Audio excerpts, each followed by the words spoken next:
Will Rogers is going to be entering, or should we say re-entering, the transfer portal. Yes, the man who was supposed to take over for Michael Penix for the Washington Huskies is now going to be testing new waters again.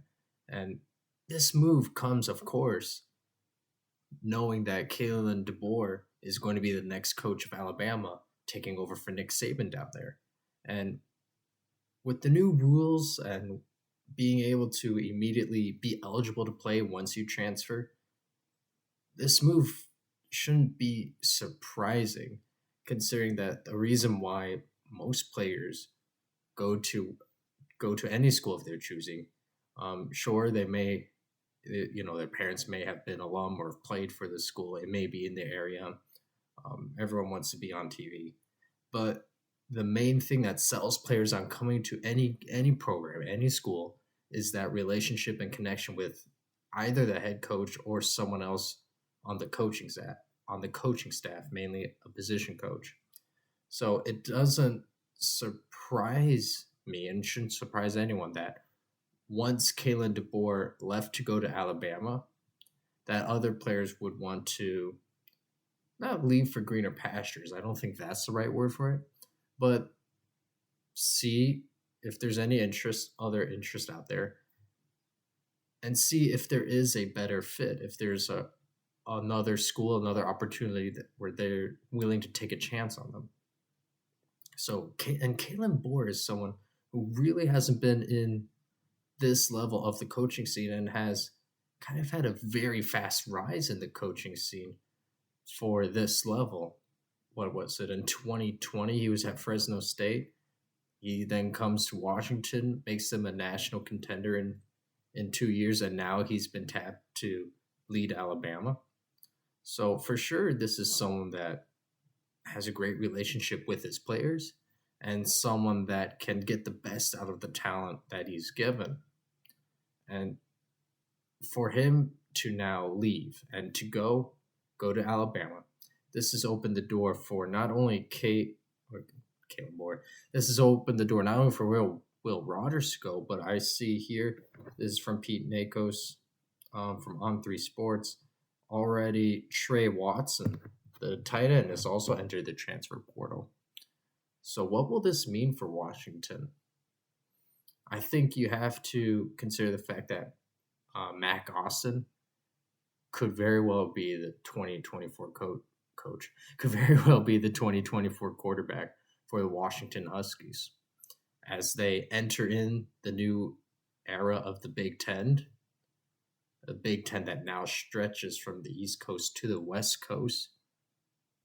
Could we see Austin Mack find success? It's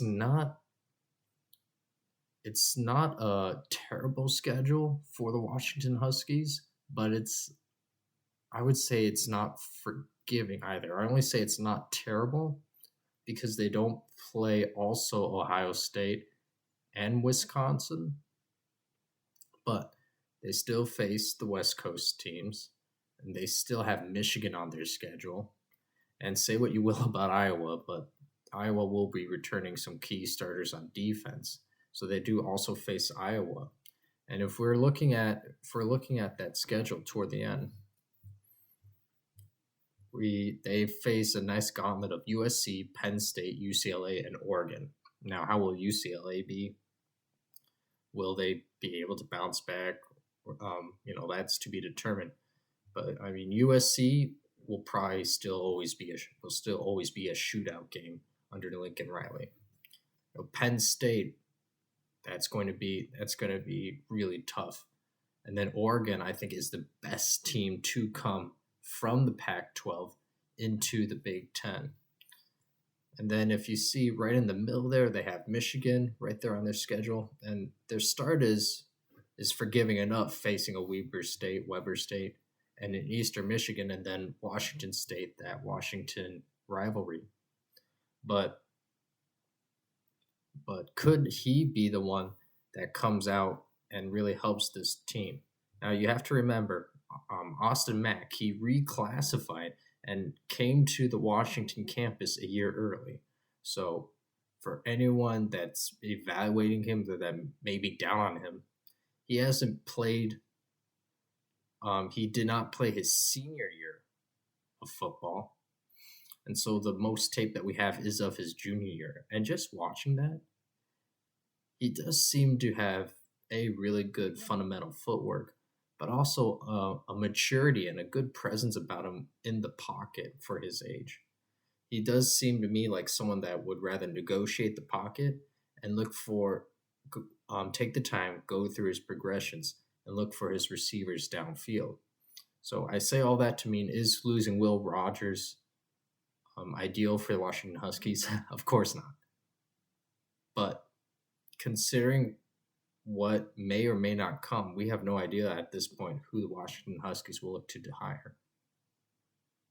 But I think with the future with Austin Mack isn't as bleak as some who don't know or some who haven't taken the time to watch a little bit of him play. I don't think it's as bleak as what some are already projecting. He's got a bright future, and there's a reason why Washington jumped on him early and wanted to bring him onto campus. So with a year of development, and then under the new coach, who nowadays you have to be expecting this to be happening within the week, I think a full offseason in the same system, you get the 2 easier games out of the way as a kind of warm up before the gauntlet of that schedule. Is it possible that Washington has a losing record and is below 500 next year? Sure, but I don't think that can be assumed at this point at all. This is still going to be a team that I remember in the spring, we also have another transfer portal. So there are some players that won't like where they are, that will then look to change. And depending on who they bring in at Washington, the Huskies, Seattle could be looking like a really good destination for some players. So with all that being said, for now, this is just the new era of college football. As is coming in, we knew that this would not be a team that would return a lot of players from this year.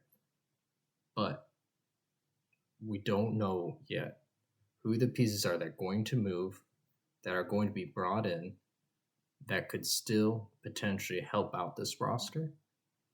And taking over after Michael Penix left was always going to be difficult anyway. I mean, I think he threw the best ball in college football, and he had great vision. Say what you will about the championship game, but I think any quarterback would struggle against how that Michigan defense was able to attack Washington.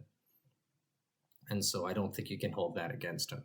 But looking now into how they will be next year in the new Big Ten, it's way too early to tell. I think we have to wait for spring camp to see who ends up being on the roster and see how people have developed in this offseason and over the year. So too early to tell, but losing Will Rogers for now certainly will not help.